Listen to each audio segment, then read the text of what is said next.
जय गुरु जी, शुक्राना गुरु जी। सागर अंकल आपको भी जय गुरु जी और सारी संगत को मेरी जय गुरु जी। ये सावन के गुरु जी के सावन के पावन दिन चल रहे हैं। गुरु जी सबकी इच्छा पूरी करें। आज गुरु जी ने फिर मुझे शुक्राना सत्संग करने की दात बख्शी है। तो आज गुरुजी क्या बुलवाएँगे मुझे नहीं पता है। ये मेरा शुक्राना सत्संग है और पता नहीं गुरुजी आज कितनी संगत को ब्लेस करेंगे और कितनों की इच्छा पूरी करेंगे कि गुरुजी कहते हैं ना सावन के दिन में जो भी सच्चे दिल से जो माँगता है, गुरुजी उनकी इच्छाएँ सबकी पूरी करते हैं। किसी को आज निराश नहीं करेंगे। तो आज गुरुजी सबकी इच्छा पूरी करेंगे। तो मैं गुरुजी का शुक्राना सत्संग गुरुजी के मंत्र जाप से शुरू करूँगी। ओम नमः शिवाय शिवजी सदा साई, ओम नमः शिवाय गुरुजी सदा साई, ओम नमः शिवाय शिवजी सदा साई, ओम नमः शिवाय गुरुजी सदा साई। संगत जी सावन के दिन चल रहे हैं और सारी संगत को इस पे जाना, शिवलिंग पर जल चढ़ाना चाहिए। जल तो जरूरी बनता है कि गुरुजी ने मुझे बहुत ब्लेस किया हुआ है। मैं शिवालय पे जाके क्योंकि सावन के दिन में प्रदीप मिश्रा का जो आते हैं, जो वो भोले बाबा की वो करते हैं, कथा सुनाते हैं। उन्होंने बोला था कि सावन के दिन में 2 लोटा जल वो ये अशोका सुंदरी से सीधा चढ़ाते और सीधा करते-करते शिवलिंग में डालना है और बेलपत्र के पेड़ के नीचे पूरे मतलब सावन तक शिव शक्ति के नाम से 1 दिया जलाना है, 1 गोल बाती, 1 लंबी बाती, एक ही दिए में जोत रखनी है, जलानी है पर बत्ती 2 होनी चाहिए शिव शक्ति के नाम से। और ना शाम हो ना सुबह हो, मतलब बीच में जैसे आधा सूरज ढल जाता है, ढलने के बाद 6:30 या 7 7 का दिन तो रहता ही है, तो 7 बजे के बीच में तो मेरे को गुरुजी हाथ पकड़ के करवा रहे हैं, वो मैं कर रही हूँ। और शाम के समय एक अपना विश्वास का दिया शिवलिंग के आगे देसी घी का जलाओ संगत जी। ये गुरुजी ने बताया था मुझे और बहुत ब्लेस कर रहे हैं गुरुजी। संगत जी मेरी आज मेरा ये बहुत ब्लेस वाला सत्संग है। ध्यान से सुनना और गुरुजी आज सबकी मनोकामना पूरी करेंगे। तो संगत जी मैं किसी प्लेटफ़ॉर्म पे इस आंटी का सत्संग सुन रही थी, सोनिया आंटी का। तो उन्होंने बोला था कि 40 दिन तक एक आटे का दिया बनाना है, रोज़ बनाना है और उसमें चौमुख वाला दिया बना के 4 बत्ती वाला दिया देसी घी का हो या अब कोई भी तेल हो, उसको गुरुजी के आगे जलाना है सुबह शाम और अपने मन्नत का दिया करके गुरुजी के चरणों में सारी इच्छाएं भूल के और 40 दिन तक जला दो, तो सारी इच्छाएं गुरुजी जरूर पूरी करेंगे। तो संगत जी ये भी गुरुजी हाथ पकड़ करवा रहे हैं और शिव पुराण में गुरुजी ने मुझे अब कहते हैं ना कि हमारी औकात नहीं कि हम शिव पुराण पढ़ सकें। गुरुजी सेवा देते हैं तो हम सेवा करते तो हमारी औकात नहीं, हमें तो पता ही नहीं सेवा क्या होती है। जब से गुरुजी की संगत बने हैं, गुरुजी ने सत्संग सुना सुना के कितनी सेवा हमसे गुरुजी करवाते जो हम करने लगे हैं। तो अभी मेरी छठी बार सावन के महीने में शिव पुराण पूरी हुई है और 7वीं बार शिव पुराण चल रही है। संगत जी गुरु उसमें मतलब 5वें उसमें लिखा हुआ है या 7वें उसमें लिखा हुआ है, क्योंकि मैंने पढ़ा था। तो उसमें लिखा होता है कि गुरुजी जब शिव पुराण 5वीं पूरी हो जाते हैं या 7वीं पूरी हो जाती है, इतना मतलब समझ में नहीं आया था। मतलब अब मैं 7 बार पढ़ूँगी तब पता चलेगा कि कौन-से में लिखा हुआ था। कि उसकी क्या कहते हैं साक्षात गुरुजी उसको दर्शन देते हैं, शिव बाबा साक्षात दर्शन देते हैं संगत जी। तो मैं बड़ी खुश थी। तो क्या हुआ संगत जी, अभी कांवड़िया जा रहे थे सावन में तो मैं इंस्टा पे ना कांवड़िया बोल बम करते हुए जाते रहते तो मैं देखती रहती थी। तो उसमें मैं वो लिखती रहती थी कि गुरुजी मुझे भी आना है। मेरी बहुत तमन्ना थी कि मुझे मनसा माता पे और क्या कहते हैं हरिद्वार हरिद्वार और ये ऋषिकेश जाना है। तो मैं ऐसे गुरुजी से बोलती थी, बोले बाबा मुझे गुरुजी मुझे भी आपके पास आना है, मुझे आना है, बस यही बोलती थी और आगे कर देती थी। तो संगत जी फिर क्या हुआ कि मैं सलून में तो थी, तो मेरे बेटे का फ़ोन आया कि मम्मी मैं जा रहा हूँ हरिद्वार, आप चलोगे? तो मैं बड़ी खुश हो गई। मैं कि गुरुजी आपने तो बड़ी मेरी इच्छा पूरी कर दी कि गुरुजी का एक सत्संग आ रहा था, थंबनेल आया था गुरुजी का, तो गुरुजी उसमें बोल रहे थे मेरे को कि तेरी 2 इच्छाएँ पूरी कर दी हैं, जा ऐश कर। तो गुरुजी की बारी तो पत्थर की लकीर है, तो मैं गुरुजी से ये सोची गुरुजी आपने पता नहीं मेरी कौन-सी इच्छा पूरी करी है, मुझे नहीं पता है। अब आप ही जानते हो। मुझे बहुत खुशी हुई और मैंने गुरुजी के आगे शुकराना करा, शुकराना गुरुजी मेरी इच्छा पूरी कर दी और मैं अकेली जा भी नहीं सकती थी संगत जी। और बेटे ने बोला कि मम्मी बाइक से चलेंगे। संगत जी देखो, जब मैं गुरुजी के आश्रम में एक बार अपने बेटे के साथ आई थी, फिर भाई के साथ भी आए थे बाइक पे। मेरा 2 घंटा हालत खराब हो गई थी बैठने में कि इतना बैठा नहीं जाता। और सोचो कि मुझे उस बाइक से मुझे क्या कहते हैं हरिद्वार भी जाना है, हरिद्वार का तो बहुत लंबा रास्ता है और ऋषिकेश भी जाना है। तो मैंने कहा गुरुजी आप जैसे लेके चलोगे वैसे चलूँगी, क्योंकि हरिद्वार के रास्ते बंद हो जाते हैं बस के। हमारे पास तो फोर व्हीलर है नहीं। शुक्राना करते हैं गुरुजी मेरे बेटे को बाइक तो दे रखी है आपने, बहुत बड़ा शुक्राना है गुरुजी।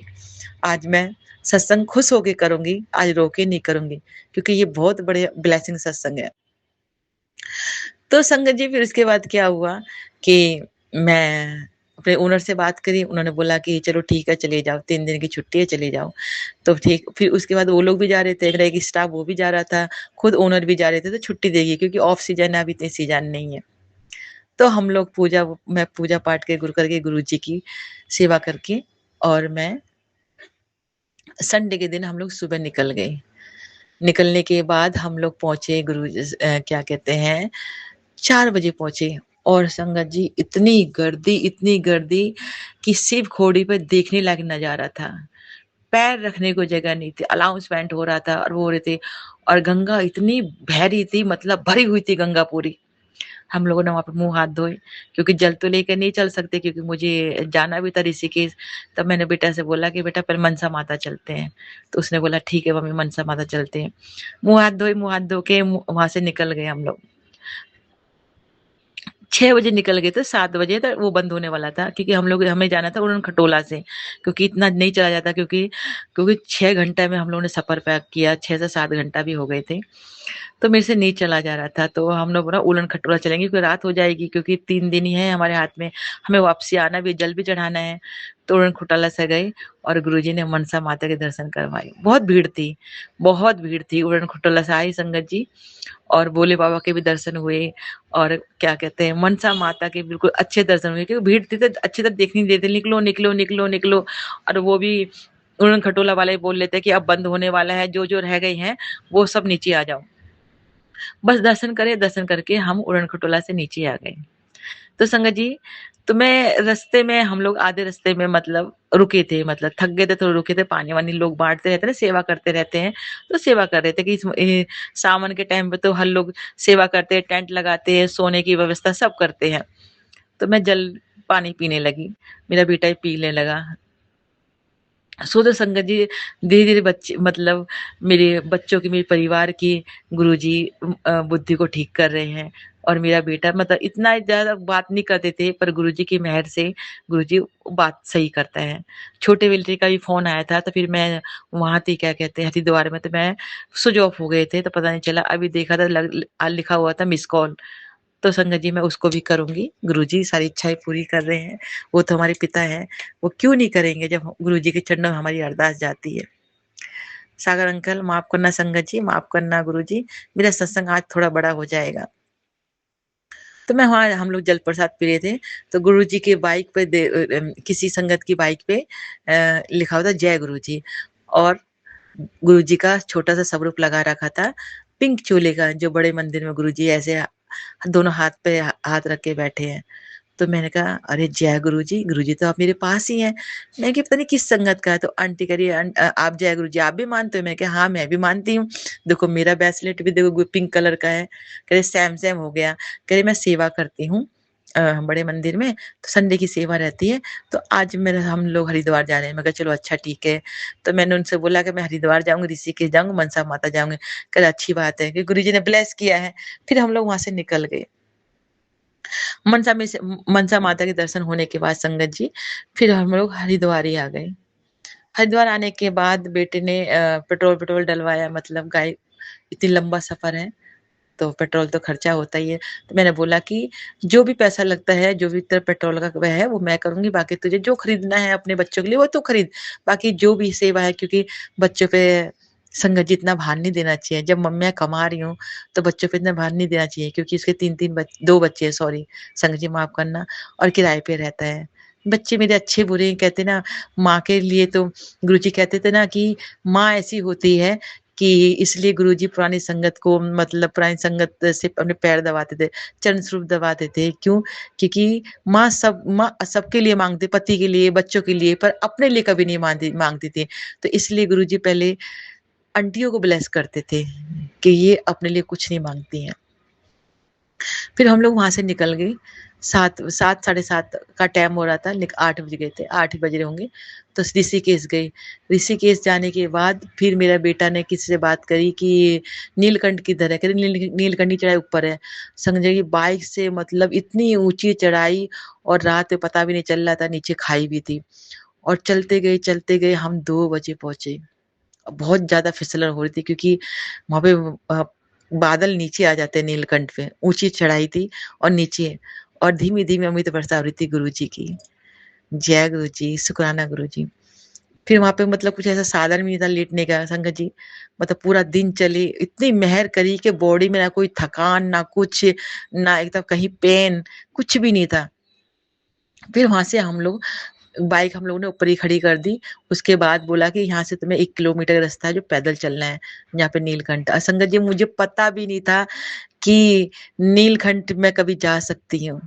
क्योंकि गुरुजी ने यही बोल उसमें लिखा था शिव पुराण में जो 5वीं बार जो शिव पुराण पढ़ता है तो उसको साथ-साथ गुरुजी दर्शन देते हैं या 7वीं बार पढ़ता है, मुझे इतना पता है। तो संगत जी, तो मैंने कहा कि गुरुजी इसका मतलब यही यही थी, इसी चीज़ में आज मुझे दर्शन देने वाले थे और मुझे आपने यहाँ पे बुलाया। फिर संगत जी हम लोग चलते गए क्योंकि मैं नंगे पैर ही गई थी क्योंकि वहाँ पे फिर चप्पल-वप्पल का मेरे गुरुजी ने अगर यात्रा ब्लेस करी तो नंगे पैर ही जाऊँगी वहाँ। तो वहाँ पे हम लोग पहुँच गए, 2 बजे तक पहुँच गए, फिर लाइन में लगे संगत जी मतलब भोले बाबा का नीलकंठ नीचे थे, जहाँ से हम लोग नीलकंठ से नीचे से चढ़ाई करी है और पूरा ऊँचा नीलकंठ की चोटी से हम लोगों ने लाइन लगाई है, बताओ। इतनी लंबी लाइन निकलते गए, मेरा बेटा थक गया, मेरा बेटा बोला, "मम्मी मैं नहीं चल पाऊँगा, मैं यहीं पे बैठा हूँ और तुम चले जाओ।" मैं कहा, "ठीक है।" तो लाइन लगा बस जल्दी-जल्दी निकाल लेते, लाइन लगी ऊँचे से करते-करते और संगत जी हम लोग को पता नहीं था कि नीलकंठ पे भी जल चढ़ता है, हम फर्स्ट बार गए थे, गुरुजी ने सेवा बख्शी नहीं मेरी क्या औकात थी कि मैं कभी जा सकती मेरी इतनी उम्र हो गई है और मेरे को नहीं ऐसा नहीं था कि मैं कभी दर्शन कर पाऊँगी पर गुरुजी ने ब्लेस किया। कहते हैं ना वो तो साथ-साथ हमारे मालिक हैं, पूरे यूनिवर्स के मालिक हैं, तो हमारे लिए वो क्या नहीं कर सकते हैं। तो उसके बाद मैं नीचे आई, तो नहीं जल तो लोग वहाँ कहते जल चढ़ता है, तो हम लोगों ने माँगा, माँगने के बाद बेटा बोला पेटीएम होगा तो उससे पेटीएम नहीं होता क्योंकि नेटवर्क वहाँ पे बिल्कुल बंद हो चुके थे। तो पेटीएम नहीं कर पाया, तो मैंने बोला बेटा पेटीएम नहीं कर पाया तू क्योंकि अब मेरे पर्स में पैसा थे, वो खोल कह रहा मम्मी बार-बार खोलने करने में बैग भारी है और दिक्कत होती है, तो मैं आगे जाके चढ़ाई पे पेटीएम कर दूँगा। मैं कहा चलो ठीक है कर देना। मैं कहा अगर तू नहीं करेगा तो मतलब जल प्रसाद मतलब इन्हीं को लोगों का लगेगा, तुम्हारा नहीं लगेगा। तो क्योंकि हमें ये पता था कि 11 तारीख को जल चढ़ेगा तो 11 तारीख को जल चढ़ा सकते हैं और नहीं चढ़ा सकते हैं।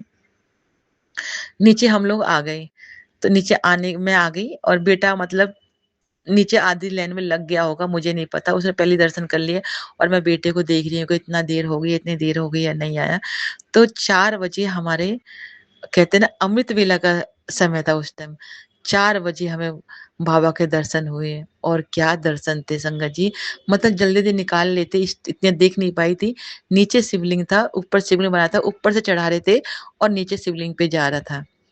फिर निकलने के बाद वापस चढ़ाई करी हम लोगों ने, फिर बेटा भी मुझे मिल गया वहीं पे नीचे खड़ा था, वहीं पे खड़ा था मंदिर में। कहने लगा मम्मी मैं तो तुम्हारा अनाउंसमेंट भी करवाया था, तुम पता नहीं मैं कि लाइन लगी थी तो मैं तो लाइन में ही आऊँगी ना। तो कहा ठीक है, हम लोग निकल गए। निकलने के बाद हम लोग हम लोग आ गए 4:30 बजे, 5:30 ऊँचाई उतर के 4:30 बजे आ गए, एक मंदिर के पास बैठ गए, क्योंकि बहुत थकावट हो रही थी, पैर में भी थोड़ा दर्द हो रहा था।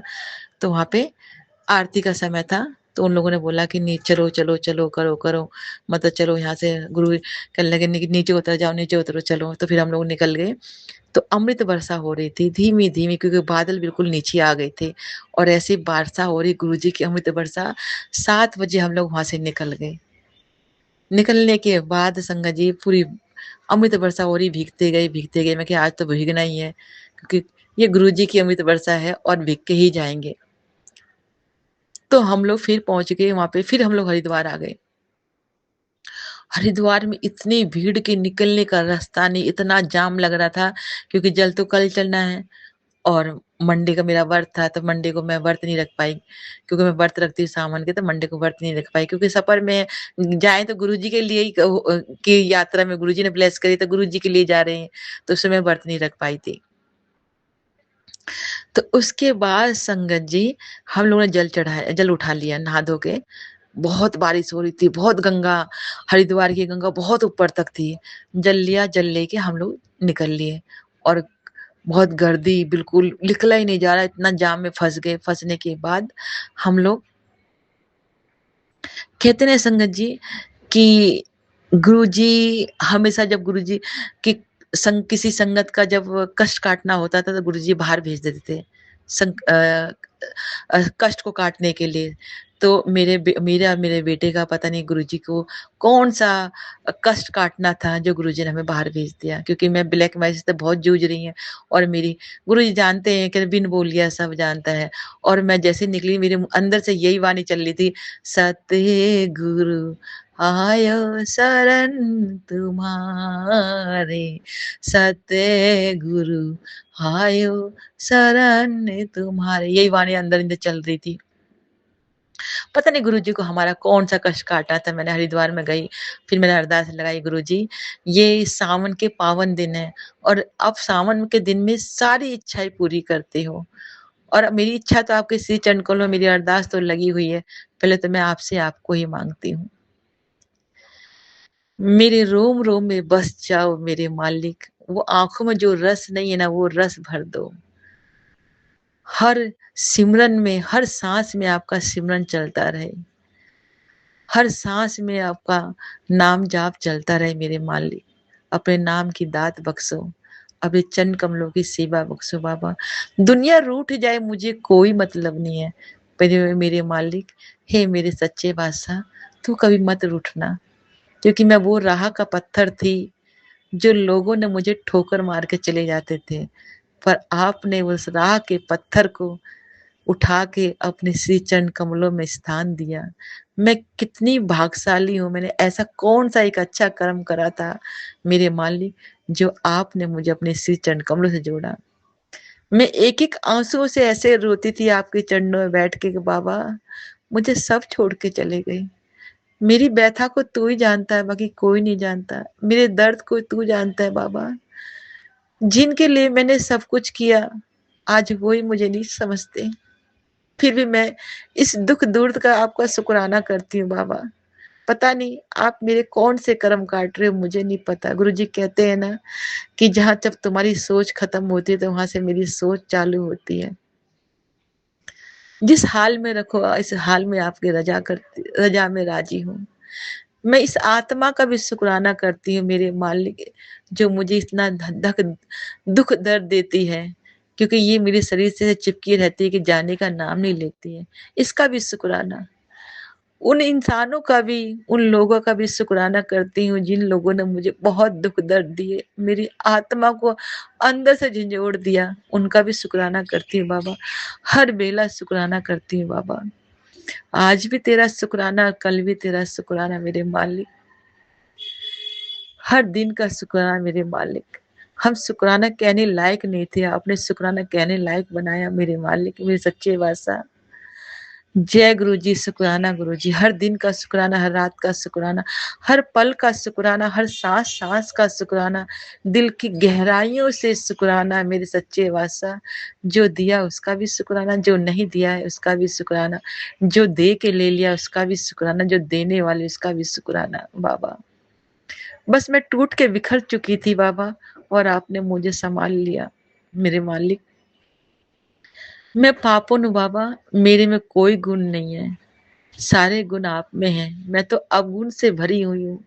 मेरा पूरा शरीर पाप से भरा हुआ है बाबा। बाबा मैं पापन और बख्शनहार हूँ। मेरे पापों को, मेरे गुनाहों को बख्श दे मेरे मालिक।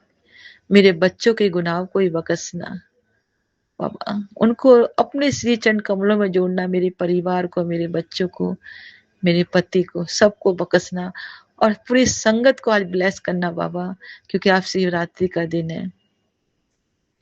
तो संगत जी, मैं वहाँ से जब हरिद्वार से निकली, तो मेरे पैर में जैसे ब्लैक मैजिक मुझसे हावी होता है, और इतना तेज गंदा दर्द घुटने में होने लगा जैसे काटने चुभता है, और मैं बाइक पे बैठे-बैठे रोने लगी, गुरुजी, गुरुजी रहम करो, रहम करो, बचा लो इस आत्मा को, मोक्ष दो, क्योंकि आप तो शमशान में भस्म लगा के रहते हो, और आपके श्री चरण कमलों में भूत, जिन, पिशाच सब लोग रहते हैं, सब रहते हैं। तो इस आत्मा को ही मोक्ष दे दो और मुझे हेल्थ ब्लेस करो, क्योंकि आप पहले अपनी संगत का सबसे पहले हेल्थ ब्लेस करते हो। जब हेल्थ ठीक रहेगी तभी तो पूजा पाठ में मन करेगा, काम में मन करेगा, हर चीज़ बोलने में मन करेगा, अच्छा लगेगा। हेल्थ ही नहीं रहेगी तो किसी चीज़ में मन नहीं करेगा। और मैं गुरुजी से यही कहती, हेल्थ ब्लेस करो मेरे मालिक, हेल्थ ब्लेस करो सच्चे बादशाह। फिर संगत जी, गुरुजी की मुझे एक थंबनेल आया, गुरुजी उसमें कह रहे थे कि तू ये वाणी जरूर सुना करो, कि ये वाला गुरु मेरा मेरा वैद गुरु गोविंदा, मेरा वैद गुरु गोविंदा। बाबा, आप जैसा कोई वैद नहीं और आप जैसा कोई डॉक्टर नहीं। मेरा वैद भी तू, मेरा गुरु गुरुओं का पीर है, और मेरा डॉक्टर भी तू, मेरा जज भी तू और मेरा वकील भी तू। तू ही तू है बाबा, और सब कुछ नहीं है, और सब बेकार है। तो संगत जी, बहुत थक गए थे, रात भर पूरा रात चले, और पूरा दिन चले, और नींद सोई नहीं, नहीं सोई। फिर वहां से चल दिए, भीगते ही रहे, भीगते रहे, भीगते ही जल उठाया। बारिश बहुत हो रही थी, गुरु जी की जल वर्षा बहुत हो रही थी। होने के बाद हम लोग आ गए मुजफ्फरनगर, कई कपड़े उपड़े नहीं पाए, चेंज किए। फिर वहाँ पे सेवादार सेवा कर रहे थे, तो फिर वहाँ पे हम लोगों ने लंगर प्रसाद खाया, चावल, कड़ी चावल थे, कड़ी चावल लंगर प्रसाद किया। वहाँ वहाँ से दिल्ली रह गई थी 37, 37 किलोमीटर। तो मेरा बेटा वहां से रास्ता भटक गया, भटने के बाद वो मेरठ के रास्ते पे निकल गया संगत जी, और रास्ता मालूम नहीं। अब गुरुजी को पता नहीं, गुरुजी को हमारा, मेरे बच्चों का कौन सा कष्ट काटना था जो हम रास्ता भटक गए। फिर वहां से हम लोग हाईवे पे चले, हालांकि हम सीधा रास्ता जाना था, तो हम लोग 7-8 बजे तक पहुंच 7 बजे तक, 7:30 बजे पहुंच जाते। फिर मेरे बेटे ने हाईवे पकड़ा, थक गई और बैठा नहीं जा रहा, पूरी बॉडी में एकदम ऐसा लग रहा है जैसे अभी वो हो जाएगी। फिर भी गुरुजी की इतनी मेहर थी कि बाइक से निकल गई, तो हम लोग आ गए अपने स्थान पे। और इतना नजारा, गुरुजी की वाणी चल रही, मेला सा लग रहा, पब्लिक रोड पे बैठी हुई थी देखने के लिए, और कोई कोई जल दे प्रसाद दे रही है, कोई फ्रूटी बांट रही है, कोई लिम्का बांट रही है, कोई फल बांट रहा है, ऐसे फेंक रहे हैं, और और कहते हैं भोले लो सबको दे रहे थे, कोई आइसक्रीम बांट रहा है। गुरुजी, इतनी सेवा हो रही थी, क्योंकि कल जल चढ़ना था, और मंडे को रात को लास्ट कावड़िया बच रहे थे और लेके जा रहे थे, और डीजे चल रहे हैं, और डीजे में फंस रहे हैं लोग बाग, हम भी फंसे हुए थे।